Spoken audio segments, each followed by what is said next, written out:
Si vous suivez cette chaîne, vous savez très certainement que je suis un grand fan de Notion. Je l'utilise pour écrire mes vidéos, je l'utilise pour m'organiser personnellement, je l'utilise avec mes clients, je l'utilise chez Conto en tant que product manager. Mais il y a une fonctionnalité qui a toujours manqué dans Notion, que j'attendais depuis un long moment. C'est une fonctionnalité, une feature qui existe dans la plupart des logiciels de prise de notes ou encore d'édition de texte. C'est l'affichage d'un sommaire flottant. Oui, d'une table des matières qui puisse être accessible de n'importe où sur la page. C'est quelque chose que Google Doc a, que Evernote a, bref que tous les logiciels en général, Word, etc. ont, mais que Notion n'a jamais pensé à ajouter. Alors là, vous allez me dire, mais Shubham, tu nous as expliqué la fonctionnalité /TOC, Table of Content, qui en fait permet d'afficher un sommaire en début de page. Oui, mais c'est que en début de page. En effet, si vous faites /TOC sur une page, ce que vous allez voir, c'est que ça s'affiche en début de page, mais ensuite il disparaît. Sauf que moi, quand je travaille sur un document, une spécification ou quoi que ce soit, j'ai envie d'avoir le sommet qui soit visible n'importe quand pour que je puisse sauter à l'endroit où je veux. Et ça, chez Notion, ce n'était pas possible. Sauf qu'il y a quelques jours, j'ai trouvé la solution à ce problème. J'ai trouvé cette petite pépite qui est une extension Chrome qui s'appelle Notion Boost. C'est un sommaire qui va prendre les grands titres de votre page et va vous permettre de sauter d'un titre à l'autre super facilement. Allez, je vous montre comment ça fonctionne. Donc là, vous voyez par exemple, je suis sur une page Notion quelconque sur laquelle j'ai pas mal de texte. J'ai en effet la possibilité, comme je m'étais dit ça juste avant, avec /TOC, Table of Content, qui vous permet en fait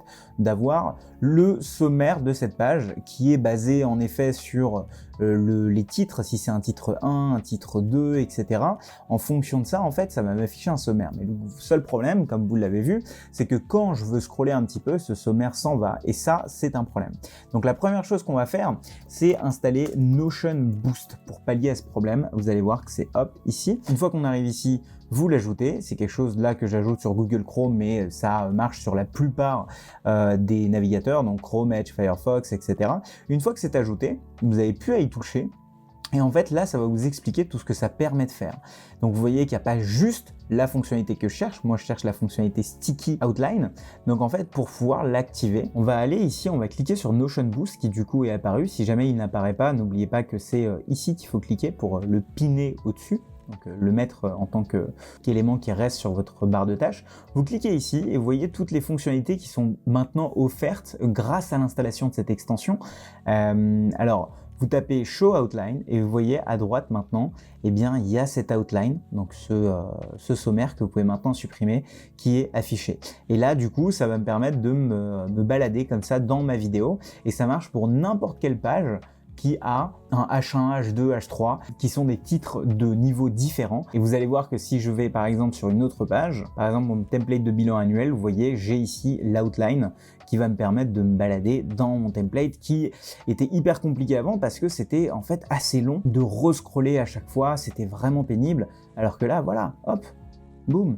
Je vais pouvoir directement accéder à mes pages. Je peux vous dire que ça va vous faire gagner beaucoup de temps quand vous naviguez dans vos pages, mais surtout pour les pages qui sont vraiment à rallonge, comme dans le cas où chez Conto, en tant que product manager, on doit faire des spécifications qui parfois sont hyper grandes, qu'on n'a pas la possibilité de mettre dans des sous-pages, et donc à chaque fois il y a des petits A, petits B, petits C, petits I, petits double I, et donc ça peut vraiment poser un problème de navigation quand on n'a pas ce Table of Content, cette table des matières disponible de manière flottante.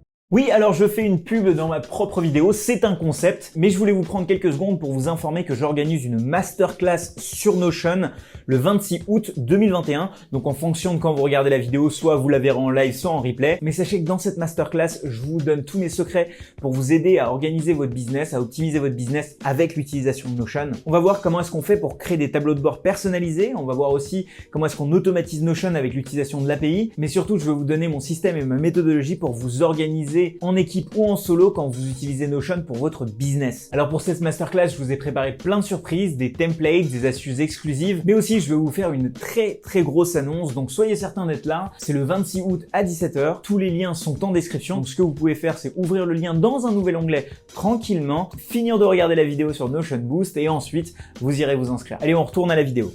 Et maintenant, on va voir que en fait, c'est pas les seules fonctionnalités que va offrir cette petite extension. Il y a beaucoup d'autres choses. Là, ce que ça fait, Full Width All Page, en fait, ça va rendre toutes les pages sur lesquelles vous n'avez pas actionné ce truc-là, en sachant que Full Width s'active uniquement quand on actionne ça, ça change la largeur de la page.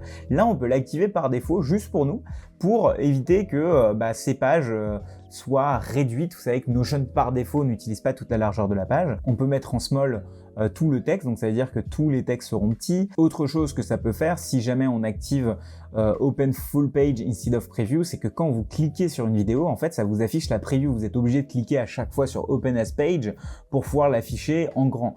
Or, si vous cliquez sur ce petit truc Open Full Page, à chaque fois que vous ouvrez une page, eh bien, il y a toute la page qui va s'afficher, ce qui est assez intéressant. Il y a ce petit bouton qui peut apparaître si jamais vous activez l'option Scroll on Top.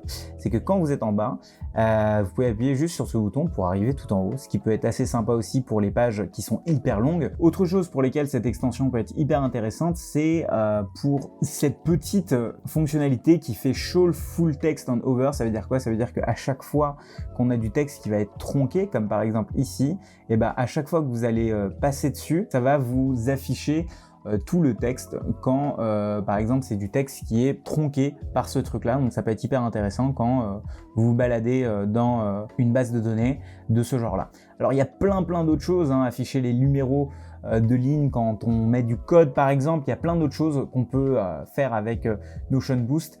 Pour le coup, il y a aussi une version pro que je n'ai pas activée, donc je saurais pas vous dire. Mais moi, je l'utilise vraiment pour cette partie outline où en fait, dans n'importe quelle page, eh bien, ça va vous afficher l'outline. Et donc, hop, directement ici, vous voyez, je peux avoir tous les titres de ma page.